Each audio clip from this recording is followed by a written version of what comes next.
now early August, early to mid-August, and we all know what that means. It's basically Halloween.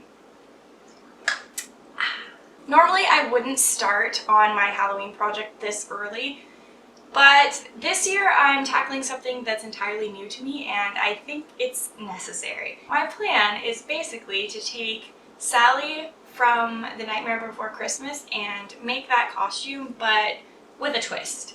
So I know that I want to include a pair of stays for her, and I have this pattern here that I got from Etsy from Red Threaded, and I've never made stays before, but I just feel like the tabs at the bottom just really suit Sally, so that is my plan there. And other than that, I don't really have a totally awesome fleshed out plan. I have some fabrics here, so I've got this olive green for the strength layer for the stays, and I have this white cotton. Ooh, it's all hairy. I've had this for over a year, I think. I think I bought it last summer, so all this stuff needs to be washed. But yeah, I have this white cotton with this really subtle swirl on it that I thought was really reminiscent of Nightmare Before Christmas. For the lining, I have this black and white striped fabric, which is just too perfect. I couldn't not get it. So I'm going to have to make a mock-up because, like I said, I've never made stays before. I have no idea what I'm doing. I've also got some other supplies, some bias tape and twill tape for the binding and the detailing. And I've got some ribbon for detailing and such. And then for the rest of her outfit, because she has all those patches and stuff, I thought that was a really good way to use up some of my old scraps and stuff from other projects. Like, I made my nephew a mobile, and now I have all this leftover fleecy stuff. Flannelette, I don't know. Soft stuff. So, what else am I going to use it for? Oh, a Sally costume. Perfect. So that is the plan.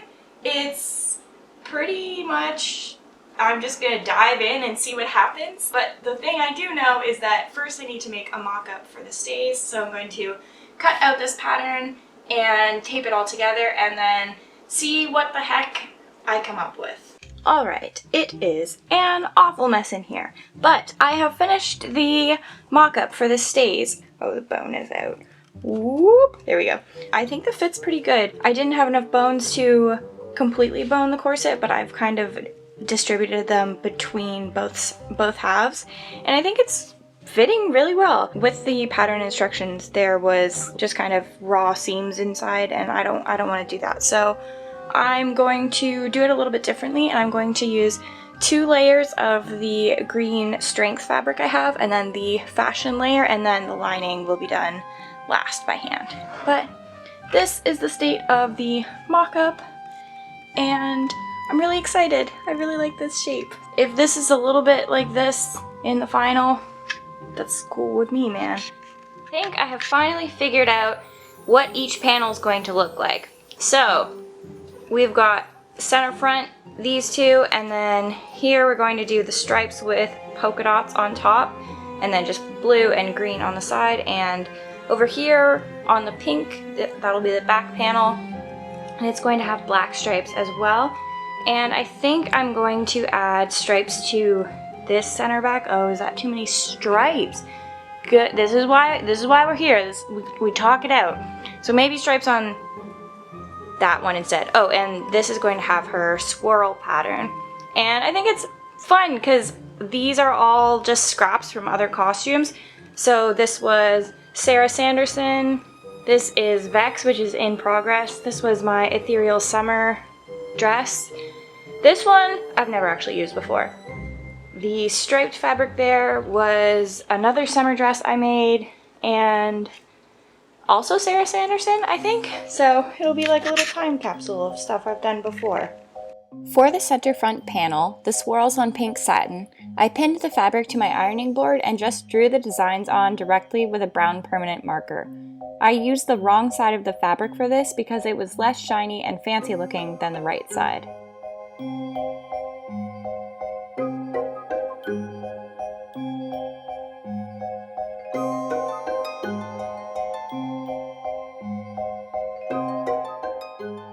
For the other designs, the stripes and circles, I used the gray fabric from my stash and just top stitched the designs on with a zigzag stitch.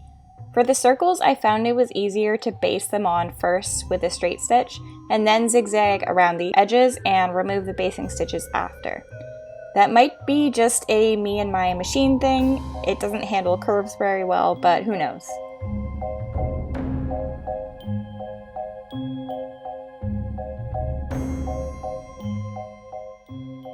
Now it was on to the boning channels. The 2 strength layers and 1 fancy layer of each center front panel had to be sewn together first to make the finished edge at the front where the eyelets will go. The other panels didn't need this treatment. Because I didn't want any top stitching on the fashion layer, I moved those parts aside while I sewed the boning channels. Then it was just a matter of stitching along all the lines. I used the smallest stitch length possible to make them extra secure. This wasn't necessarily a difficult part of the project, but it was certainly time-consuming. The pattern instructions give helpful tips for making sure one side looks more presentable at this point, but I wasn't worried about that as I'd be adding a top and lining layer to all the pieces. The boning channels for the side and back pieces were sewn onto just the 2 strength layers, and the fancy layers would be added later. Now that the boning channels are sewn, I can add the bones, and then I will, now do I want to baste around everything and then add the top layers and then baste it again, or do I just want to baste everything once? Probably the second one, cause lazy.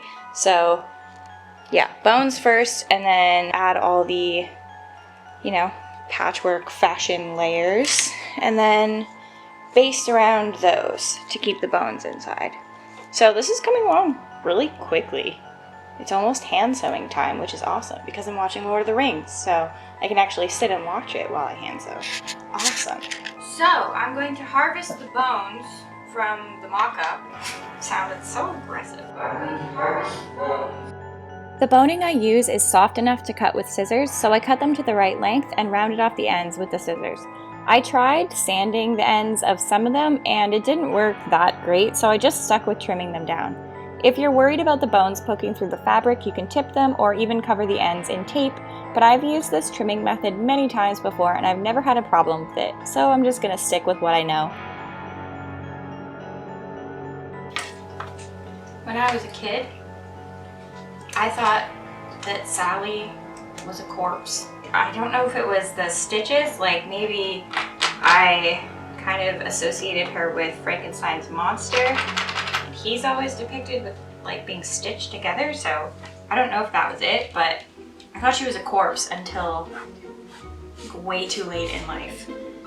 And my partner actually had to force me to believe that she wasn't a corpse. I know in the movie, one of the other characters like calls her ragdoll, I think, at one point. But I mean, what kid listens to the dialogue, right? Or was that just me? I only listen to dialogue if it was some sort of saucy pun or if they were singing a song. And now that I think about it, that's still the only stuff I listen to in movies. But at least now I know that Sally is not a corpse. I hope you enjoyed that deep dive into what a weird kid I was. I carried on with boning the stays using the bones from the mock-up first until I ran out, and then I had to use some new pieces as well. Each piece was boned individually, the center fronts, the sides, and the backs, and they'd be stitched together by hand later. This is one of the changes to the pattern instructions that I made because I wanted to try a more historical construction method.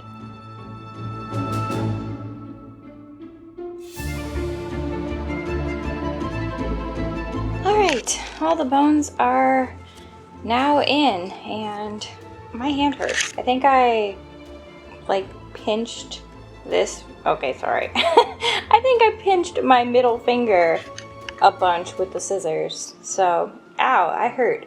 But now I can add the fun layers to it. And it doesn't have to be sewn right sides together or anything.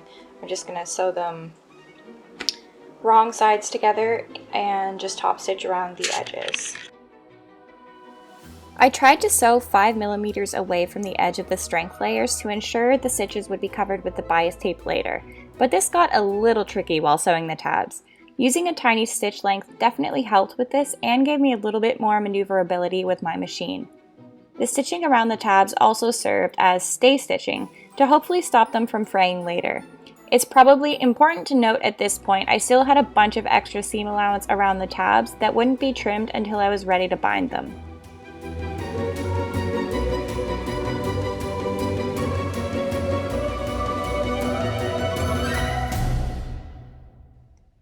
With the 3 layers now attached, it was time to stitch back the seam allowances.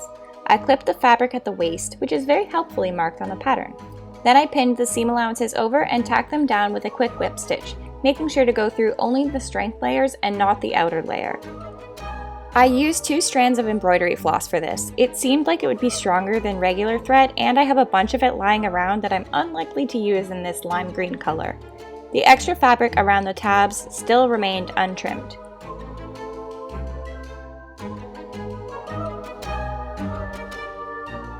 All of the pieces, the seam allowances are whip stitched closed. So what's left to do is whip stitch the pieces together, and basically you just hold them thusly, like line up all your seams and whatnot, and then you just like loop through. So that's what I'm gonna do now while I watch the third Lord of the Rings, because we got through the first 2 extended versions already, but you know, we're making progress here. I used 2 strands of embroidery floss doubled over for this part, so I was sewing with 4 strands at a time. This was for strength and also ease. Knotting the doubled over thread means you don't have to worry about the thread slipping off the needle.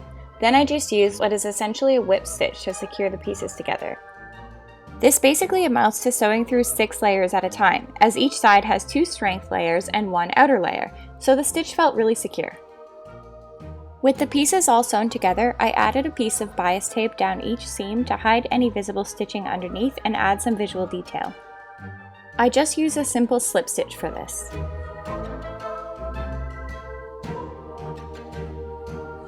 We have now finished or covered up all of the seams and looks pretty cute. I don't know if I've mentioned this. I asked on my Instagram how I should cover the seams, either this piping or bias tape, and the people voted for bias tape. So, you know, that's what we use.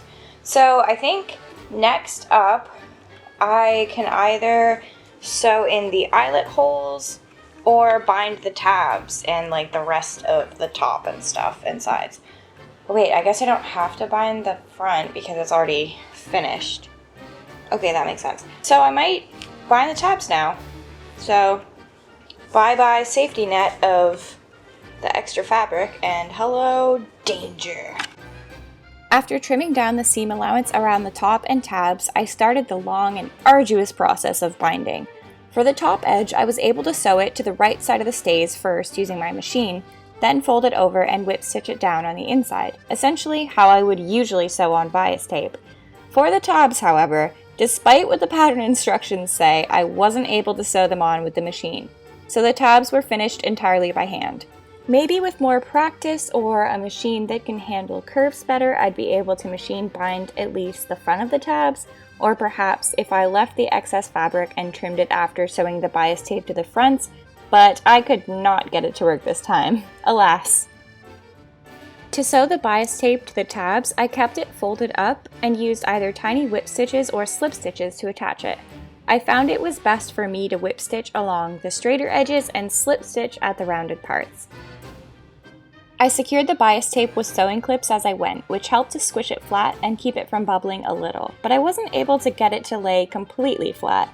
A thinner bias tape might have helped with this, but who knows? It must be time to stop sewing because the cat is in front of my sewing machine and is on top of my stays. So I guess I'll work on this more tomorrow. And work on it more tomorrow I did. Once the front side was bound, I folded the bias tape over and repeated the process on the inside. It was easier to sew the inside because it already had an anchor in the front. If I were to make another pair of stays, which I bet I will one day, I might try sewing the bias tape to the inside first. I think it might be easier to get the tapes to look neater from the front side this way.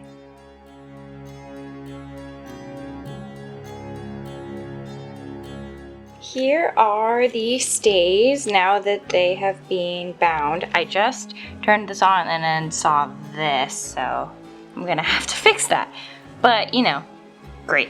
Anyway, so let's ignore that. But here are these stays now that they have been bound, and they look really cute. So the inside is still kind of like unfinished. I am heavily referencing Mariah Patty's stay making video, and this is what she did. She just left the inside, or she did the lining after the tabs.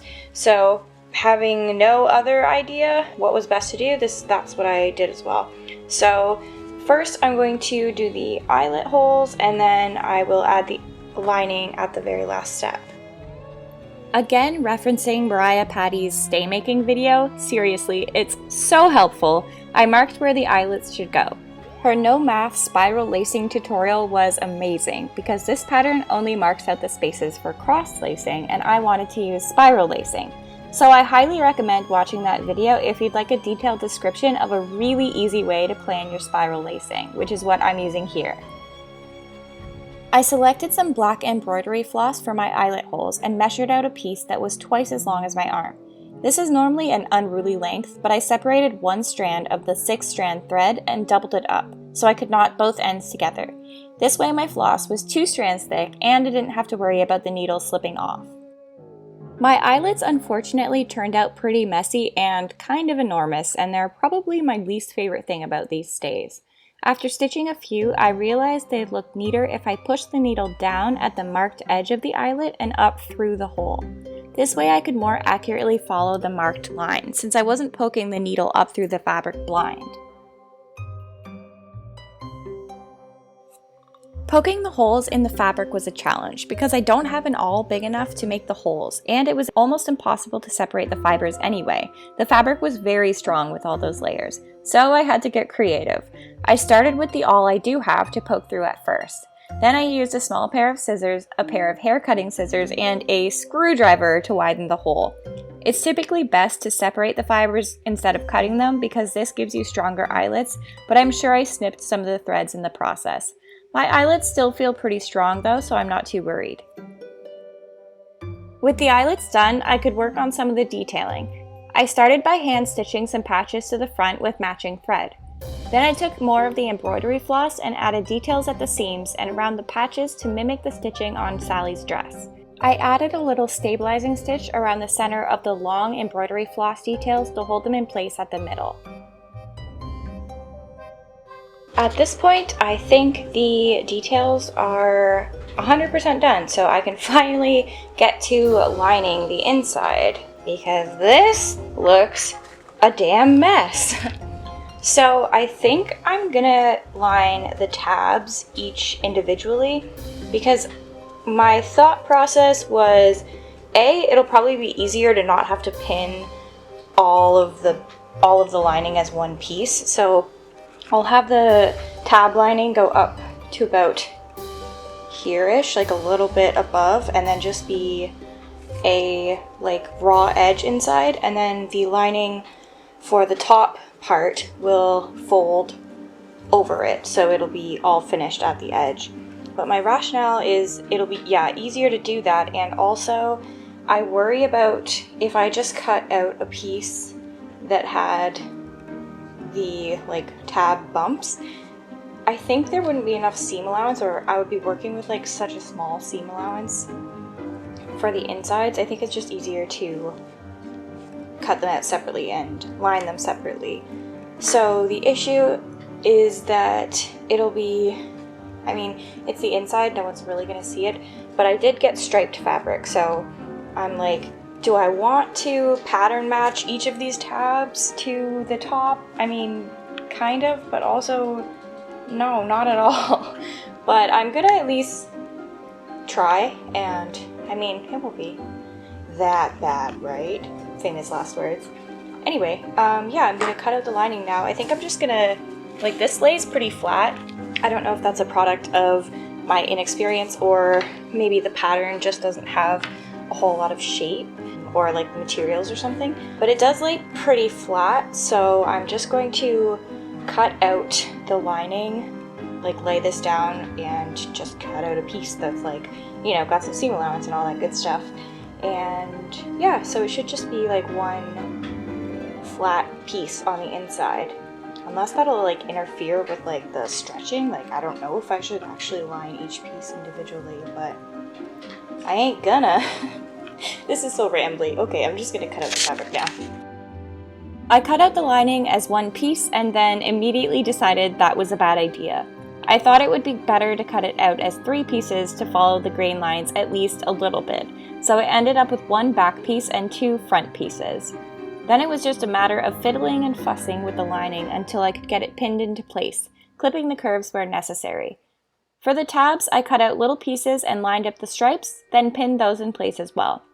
I eventually learned it was easiest to clip the curves for the tabs in 5 spots around the rounded bottom of the tabs before trying to pin them.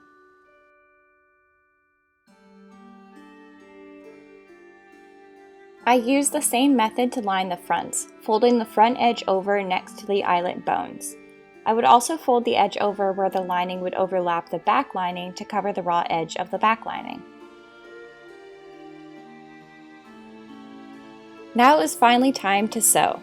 I used little slip stitches all the way around to secure the lining in place, making sure to only sew through the bias tape or strength layers but not poke through to the outer layer.